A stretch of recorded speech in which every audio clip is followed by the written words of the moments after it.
پہلی بات میں مولانا سے معذرت کے ساتھ عرض کروں گا، مولانا نے فرمایا تھا کہ یہاں ایمان بہت ہے، نمازی اکثریت میں ہے، مجھے ادب کے ساتھ اختلاف ہے، ایمان نہیں ہے، یا قرآن جھوٹا ہے یا ہم میں ایمان نہیں ہے۔ قرآن کہتا ہے انتم الاعلون ان کنتم مومنین، اگر تم مومن ہوگے تم ہی سربلند رہو گے، ہم تو سربلند نہیں ہیں، تو کیا کہیں گے قرآن جھوٹا ہے؟ ایمان نہیں ہے۔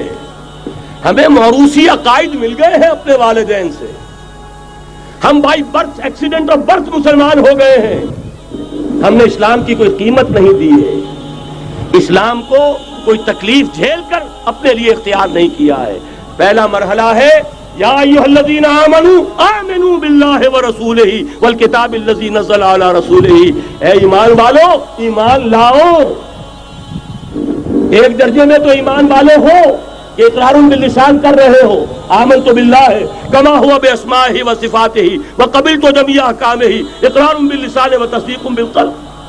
آمنت باللہ وملائکتہ وکتبہ ورسلہ والقدر خیرہ وشرہ من اللہ تعالی والبعث بعد الموت، لیکن یہ اقرار باللسان ہے، کبھی ذرا دلوں میں جھانکو، تصدیق بالقلب ہے۔ تصدیق بالقلب ہو جائے تو زندگی کا نقشہ بدل جائے گا، سوچ بدل جائے گی، ترجیحات بدل جائیں گی۔ آج زندگی سب سے عزیز ہے، پھر شہادت کی موت اس سے کہیں زیادہ عزیز ہوگی۔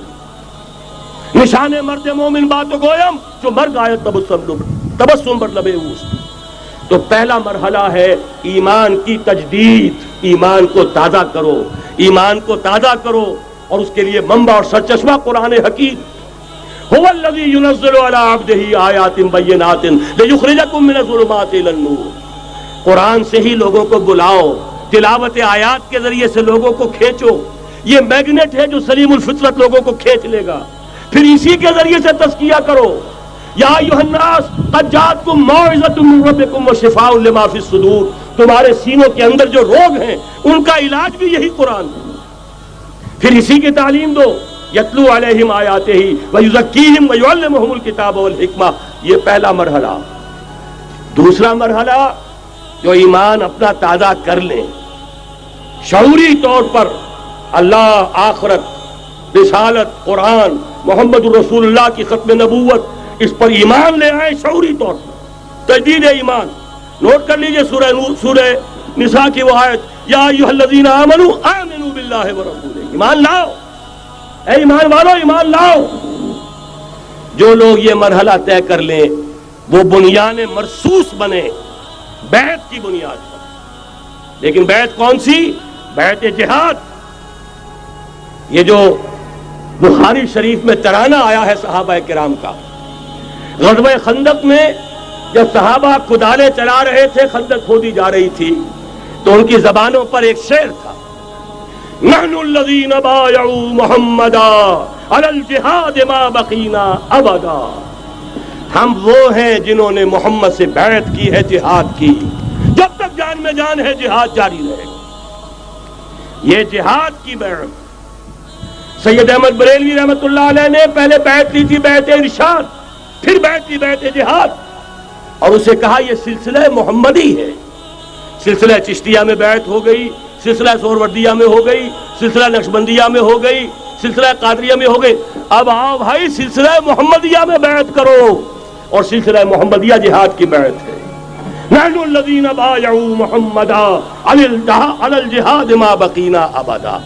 اس جہاد کی بیعت سے منظم ایک امیر کا حکم، بایعنا رسول اللہ صلی اللہ علیہ وسلم علی السمع والطاعۃ فی العسر والیسر والمنشط والمکرہ وعلی اثرۃ علینا وعلی لا ننازع الامر اہلہ وعلی ان نقول بالحق اینما کنا لا نخاف فی اللہ لومۃ لائم۔ ایک حدیث متفق علیہ، بخاری میں مسلم میں بھی، یہ ہے وہ اسلامی حزب اللہ کا دستور۔ نمبر 3 کام کیا ہوگا؟ جہاد، جماعت بن گئی جہاد، لیکن جہاد کا پہلا مرحلہ جہاد باللسان، زبان سے جہاد، دعوت، تلقین، نصیحت، اور ان سب کا مرکز و محور قرآن۔ جہاد بالقرآن، جہاد باللسان، جہاد بالقرآن۔ فلا تطع الکافرین وجاہدہم بہ جہادا کبیرا۔ اے نبی آپ ان کافروں کی باتیں نہ سنیے، ان کے کہنے میں مت آئیے، ان سے کوئی اثر قبول نہ کیجیے، اور ان کے خلاف جہاد کرتے رہیے اس قرآن کے ذریعے سے۔ بہت بڑا جہاد 13 برس تک جہاد ہوتا رہا ہے قرآن کے ذریعے سے۔ لیکن اس کے بعد اب مکے میں آ کر، جب اللہ نے مدینے میں آ کر موقع عطا فرما دیا، جب وہاں پر آ کر ایک بیس عطا کر دیا، اب وہاں سے جہاد بالسیف، جہاد بالید کا آغاز ہوا۔ اب طاقت کے ساتھ، قوت کے ساتھ، ہاتھ کے ساتھ جہاد شروع ہوا۔ اس میں آخری بات عرض کر رہا ہوں، آج کے دور میں اس کی ایک شکل تو وہ تھی جو حضور کے دور میں تھی، 313 کے مقابلے میں 1000 یا 4000 3000 آ گئے تھے احد میں، ادھر سے 1000 نکلے تھے، بعد میں 300 چلے گئے واپس، تو 700 رہ گئے۔ آج کا معاملہ کچھ ذرا مختلف ہے۔ نمبر 1 تو یہ کہ جو حکمران ہے وہ خود مسلمان ہے۔ صدام حسین بھی دستی پھیرتا ہوا فوٹو کھنچواتا ہے، کیا کرے؟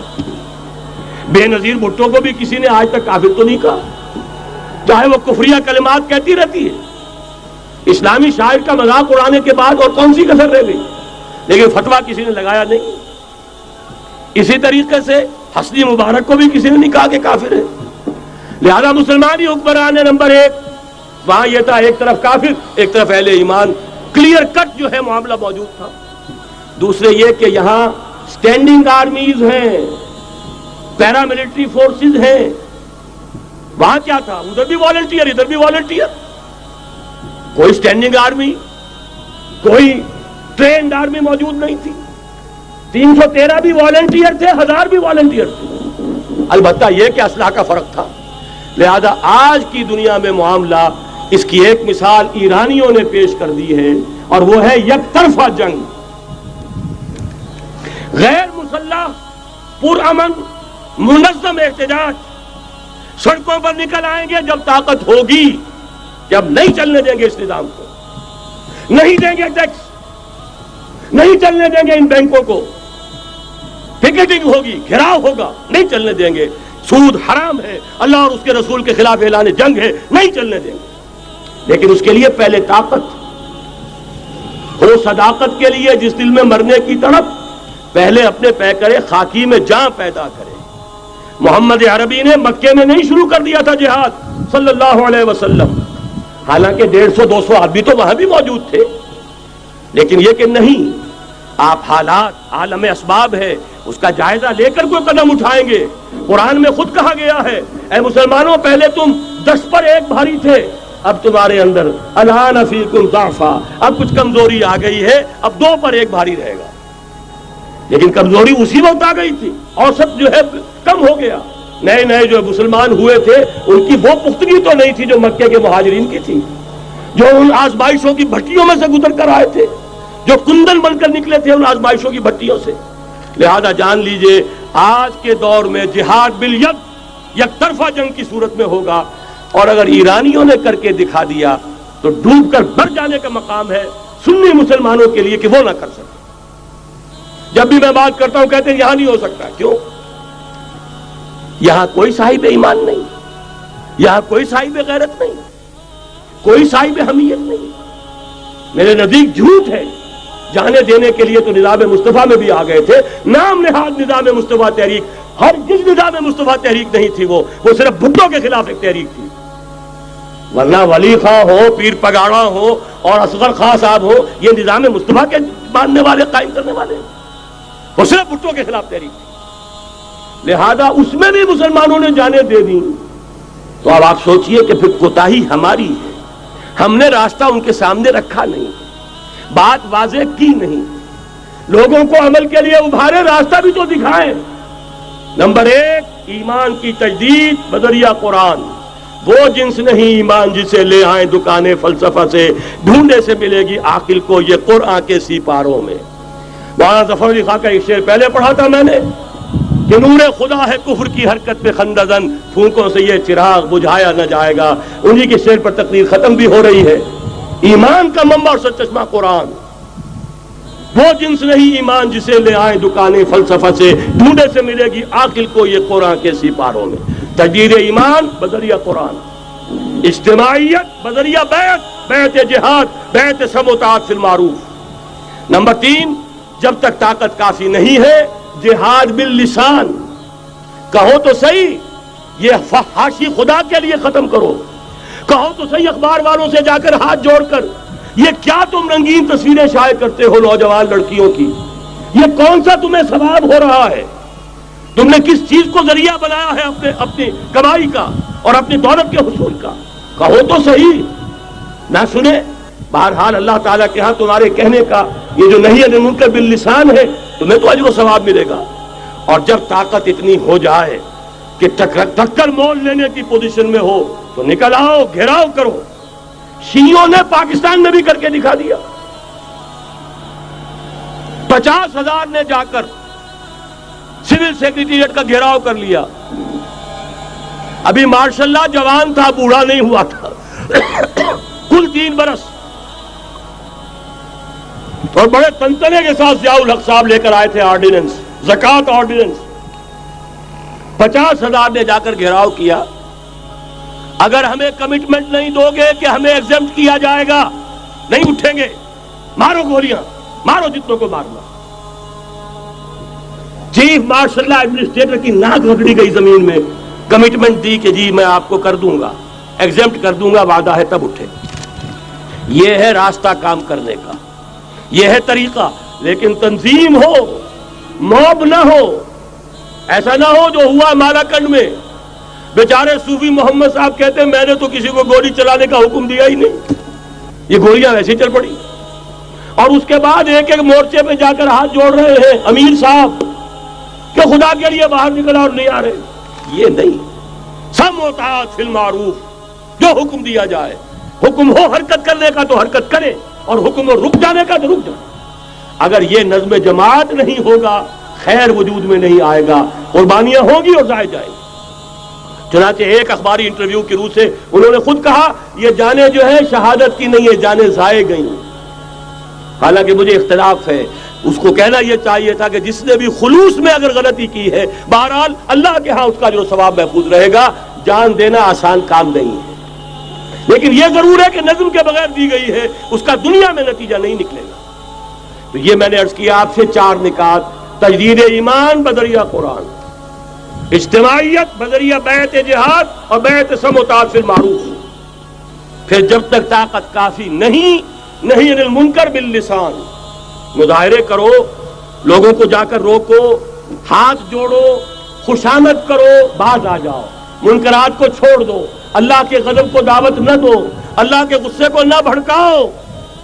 لیکن جب طاقت کافی ہو جائے، منظم جماعت جو جانے دینے کے لیے تیار ہو، جو اپنے سینوں پر گولیاں کھانے کو تیار ہو، پھر میدان میں آئیں گے، پھر کہیں گے یا یہ منکرات نہیں یا ہم نہیں، یا تخت یا تختہ، اس کے سوا تیسری بات پھر کوئی نہیں ہوگی۔ اور اس کے لیے یہ ون سائیڈڈ وار، یک طرفہ جنگ ایرانیوں نے کر کے دکھا دی، ہلکی سی جھلک ہمیں بھی پاکستان میں دکھا دی۔ اب بھی اگر ہم کہیں کہ ہمارے سامنے راستہ نہیں ہے تو یہ سوائے اس کے کہ اپنے آپ کو، وہ جو اقبال نے کہا پتہ نہیں نام کیا ہے اس کا، خدا فریبی کے خود فریبی، عمل سے فارغ ہوا مسلمان بنا کے تقدیر کا بہانہ۔ راستے تو صاف ہیں، نشانات راہ بھی اب تو سامنے موجود ہیں، اگر اس کے باوجود ہم حرکت نہیں کرتے تو سارا قصور ہمارا اپنا ہے۔ جو باتیں میں نے عرض کی ہیں، اب ظاہر بات ہے ایک تقریر میں نے بہت سا مواد جمع کیا ہے، میری کتابیں ہیں، میرے کیسٹس ہیں، ان سب کا جو ہے اب جس کے بھی دل میں کوئی جذبہ ابھرا ہے، اس جذبے کو بہت قیمتی سمجھیے، جس کے بارے میں اقبال کا ایک خوبصورت شعر ہے: آرزو اول تو پیدا ہو نہیں سکتی کہیں، اور ہو جائے تو مر جاتی ہے یا رہتی ہے خام۔ اس لیے کہ یہ ماحول ایسا ہے، یہاں بری آرزویں پروان چڑھتی ہیں، دولت کی آرزو، شہرت کی آرزو، جائیداد کی آرزو اور یہ اقتدار کی آرزو، لیکن یہ کہ کبھی دینی اگر جذبہ ابھرتا بھی ہے تو ماحول اسے غذا نہیں دیتا، آکسیجن نہیں ہے، وہ پودا مرجھا جاتا ہے۔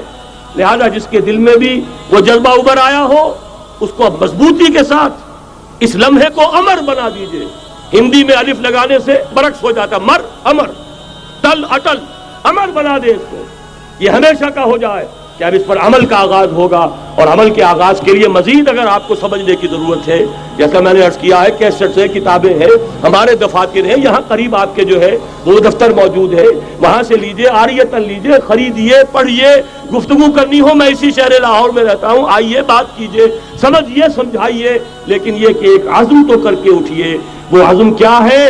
قل ان صلاتي ونسكي ومحياي ومماتي لله رب العالمين لا شريك له وبذلك امرت وانا اول المسلمين اقول قولي هذا واستغفر الله لي ولكم ولسائر المسلمين والمسلمات۔ دلیل کیا مجھ سے مانگتے ہو، نبی کی امت کا حال دیکھو۔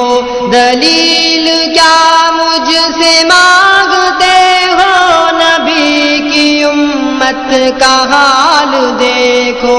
قدم گھروں سے نکالنے کا، قدم گھروں سے نکالنے کا جواز تم کو بلا رہا